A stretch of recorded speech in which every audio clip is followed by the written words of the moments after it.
अस्सलाम वालेकुम दोस्तों, ये जो तस्वीर में आप जहाज़ देख रहे हैं वो जहाज़ है जिसमें तकरीबन 104 हिंदुस्तानियों को अमेरिका से वापस भेजा गया हिंदुस्तान।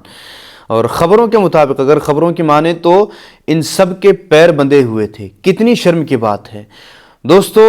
अब लोग याद कर रहे हैं उन लोगों को जो हवन कर रहे थे ट्रंप की जीत के लिए, जो जश्न मना रहे थे और जो आवाज़ उठा रहे थे कि ट्रंप को जिताओ, ट्रंप को वोट दो।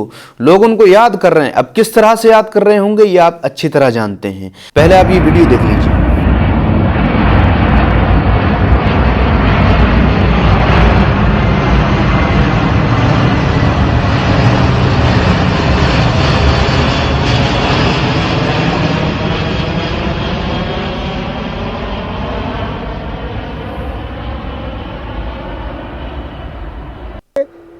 ਅਮਰੀਕਾ ਦੇ ਮੁਤਾਬਕ ਗੈਰ ਕਾਨੂੰਨੀ ਢੰਗ ਦੇ ਨਾਲ ਰਹਿ ਰਹੇ ਸਨ। ਇਹਨਾਂ ਨੂੰ ਡਿਪੋਰਟ ਕੀਤਾ ਗਿਆ ਔਰ ਇਹਨਾਂ 104 ਯਾਤਰੂਆਂ ਦੇ ਵਿੱਚ 104 ਭਾਰਤੀਆਂ ਦੇ ਵਿੱਚ ਜੋ ਹੈ ਉਹ ਸੰਬੰਧਿਤ ਨੇ, ਜਿਨ੍ਹਾਂ ਵਿੱਚੋਂ 5 ਅੰਮ੍ਰਿਤਸਰ ਦੇ ਵੀ ਦੱਸੇ ਜਾ ਰਹੇ ਨੇ। ਤੋਂ ਇਹ ਐਕਸਕਲੂਸਿਵ ਤਸਵੀਰਾਂ ਅਸੀਂ ਸ਼੍ਰੀ ਗੁਰੂ ਰਾਮਦਾਸ ਕੌਮਾਂਤਰੀ ਹਵਾਈ ਅੱਡੇ ਅਮਰੀਕੀ ਸੈਨਾ ਦਾ ਵਿਸ਼ੇਸ਼ ਜਹਾਜ਼ ਡਿਪੋਰਟ ਕੀਤੇ ਗਏ ਭਾਰਤੀਆਂ ਨੂੰ ਲੈ ਕੇ ਇਸ ਵੇਲੇ ਸ਼੍ਰੀ ਗੁਰੂ ਰਾਮਦਾਸ ਕੌਮਾਂਤਰੀ ਹਵਾਈ ਅੱਡੇ ਦੇ ਰਨਵੇ ਤੇ ਲੈਂਡ ਕਰ ਚੁੱਕਿਆ ਹੈ। तो एक्सक्लूसिव तस्वीरें ਅਸੀਂ पीटीसी न्यूज़ के जरिए अपने दर्शकों ਨਾਲ ਸਾਂਝੀਆਂ कर रहे हैं। रनवे तो थोड़ी दूरी ਤੇ ਅਸੀਂ मौजूद हाँ क्योंकि अंदर जाने दी। अब ये तस्वीरें आप देखें दोस्तों, ये वो सारे हिंदुस्तानी हैं जो डंकी मार करके अमेरिका पहुंचे थे कुछ कमाने के लिए। लेकिन कितने अफसोस की बात है कि कितनी ज़िल्लत महसूस कर रहे होंगे ये लोग। इनके हाथों में हथकड़ी हैं, पैरों में बेड़ी हैं और ये बैठे हुए हैं और इनको वापस भेजा जा रहा है अमेरिका से हिंदुस्तान। अब हेडिंग देखें आप, हेडिंग किस तरह से लिखी हुई है। तो दोस्तों बात ये कही जा रही है कि इतनी दोस्ती है जब पीएम मोदी और ट्रंप के दरमियान, क्योंकि पहले भी आपने देखा था कि हाउडी मोदी वो प्रोग्राम किया गया था, वहाँ पर पीएम मोदी पहुँचे थे और सपोर्ट किया था, फुल सपोर्ट किया था ट्रंप को। और जितने हिंदुस्तानी वहाँ थे वो तकरीबन सारे जमा हुए थे और पूरी तरह से सपोर्ट किया गया था ट्रंप को। अब उसके बाद में ये मंजर देखने को मिल रहा है तो लोग पूछ रहे हैं कि भाई वो उस दोस्ती का क्या हुआ। अगर दोस्ती है वाकई तो फिर ये हिंदुस्तानियों को इतनी ज़्यादा बेइज्जती के साथ में क्यों भेजा जा रहा है वापस, और इनके साथ ये बर्ताव क्यों किया जा रहा है। अगर वापस ही भेजना था तो सही तरीके से भेजा जा सकता था। वहीं दोस्तों किसी ने अपने हैंडल से वीडियो शेयर किया। ये एक लेडी है जो फिल्मी दुनिया से ताल्लुक़ रखती है। पहले आप ये वीडियो देख लीजिए फिर बात करते हैं। And you have to say a little prayer for me. Bismillahirrahmanirrahim. Kullu wallahu Allah samad lam yalid walam yakun lahu kufuwan ahad. This is what I say to my children every morning. Thank you. It's the only prayer I know from the Quran. Really? My dadi used to do it over me every day. सच्ची? Yeah.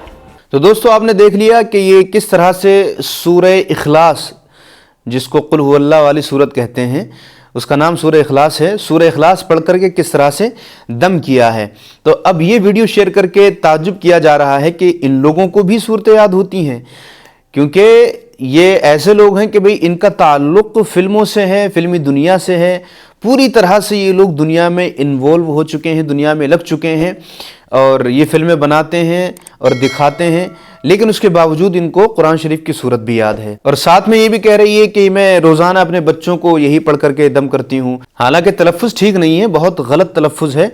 इस तरह से कुरान करीम को नहीं पढ़ना चाहिए।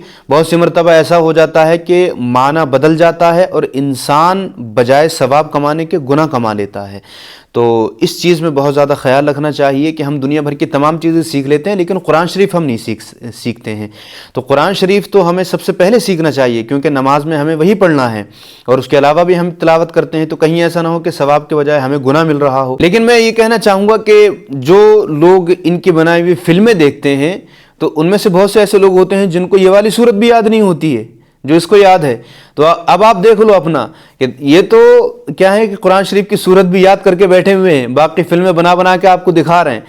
तो कहीं ऐसा ना हो कि भाई ये तौबा कर लें और अपना मामला ठीक कर लें आखिर में और आप ऐसे रह जाओ हैं कि फिल्में देख रहे हैं और कुरान करीम की सूरतें भी याद नहीं हैं और नमाज भी नहीं पढ़ते हैं, ना खुदा ही मिला, ना विसाल सनम, ना इधर के रहे ना उधर के रहे। ये मैं इसलिए कह रहा हूँ क्योंकि बहुत सारे लोग ऐसे होते हैं کہ शुरू में खुद बहुत बिगड़े हुए होते हैं और दूसरों को भी बिगाड़ते हैं। उन्होंने न जाने कितनों को बिगाड़ दिया, लेकिन आखिर में आकर के उन्होंने तौबा कर ली और बिल्कुल सुधर गए, नेक बन गए, 5 वक्त की नमाज पढ़ने लगे, यहाँ तक कि तहज्जुद पढ़ने लगे, दाढ़ी भी रख ली और माशाअल्लाह बिल्कुल नेक हो गए और दूसरों को सुधारने लगे। और जिन लोगों को उन्होंने बिगाड़ा था वो बिगड़े हुए हैं कि उनका तो काम खराब हो गया, लेकिन इन्होंने अपना काम ठीक कर लिया। तो इसीलिए किसी के चक्कर में नहीं आना चाहिए। बेहतर ये है कि भाई ये सब छोड़ छाड़ के हम जो है पूरी तरह से इस्लाम की तरफ आ जाएं और पूरी तरह से हम दीन में दाखिल हो जाएं और अल्लाह अल्लाह करें, अल्लाह को राज़ी करने की कोशिश करें। अल्लाह ताला मुझे भी तौफीक अता फरमाए और आप सबको भी अल्लाह तबारक व ताला ज़्यादा से ज़्यादा नेक अमाल करने की तौफीक अता फरमाए। दोस्तों, आज की अपडेट यही थी। अगर आपको कुछ कहना है तो कमेंट ज़रूर कर दीजिएगा। अगर आप कमेंट करते हैं तो मुझे अच्छा लगता है और चैनल को ज़रूर सब्सक्राइब कर दीजिए, वीडियो को आगे शेयर कर दीजिएगा। फिर मिलते हैं एक नई वीडियो में। अस्सलाम वालेकुम।